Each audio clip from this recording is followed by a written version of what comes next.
All right, it's 12 o'clock on the dot. We're all here. So, we'll get started.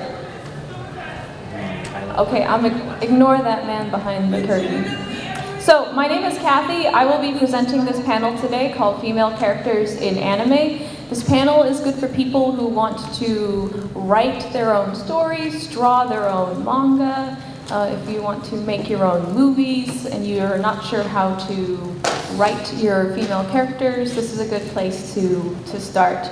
I won't be covering a lot of certain plot constructions because there are other people who do a much better job teaching that, like primarily Joseph Campbell if you want to do the hero's journey. And I will have a nice list of resources for you that you can follow up on later after the con. And we'll just focus on female characters. My co-presenter, Monica, is over in the artist alley. She's babysitting the table, so it's just going to be me today. We collaborated on this. So let's get started. Monica and I, we've been watching anime for a really long time. We love anime, and we've been girls for a long time too, so we have a unique female perspective, unique to more than half the planet. And we both studied sociology at UC Davis, so that's where our credits come from.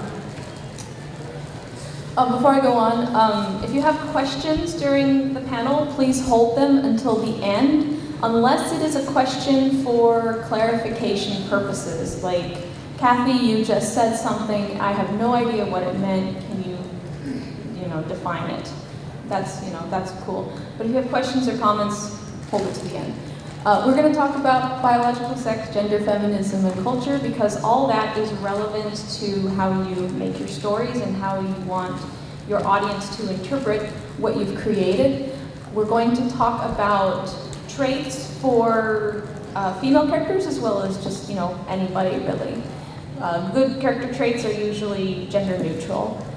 And we're going to talk about some things that you want to try to avoid or use in moderation, depending on what you want to make and what kind of audience you're making it for. And this is not a feminazi panel, so calm down. So why should we care about this? You want to create a story that a lot of people are going to enjoy. If you're going to sell it financially, that's a great idea. And I don't mean something that is bland and inoffensive. You can create a story that's very good and very deep, that still has quite a lot of appeal. For the social reasons, women's rights are really just the same as men's rights. They're just human rights. There's nothing fancy about them. And it's just a good thing, and people who have done this well have made buckets of money doing it. So think about it. Miyazaki has made a long career out of writing for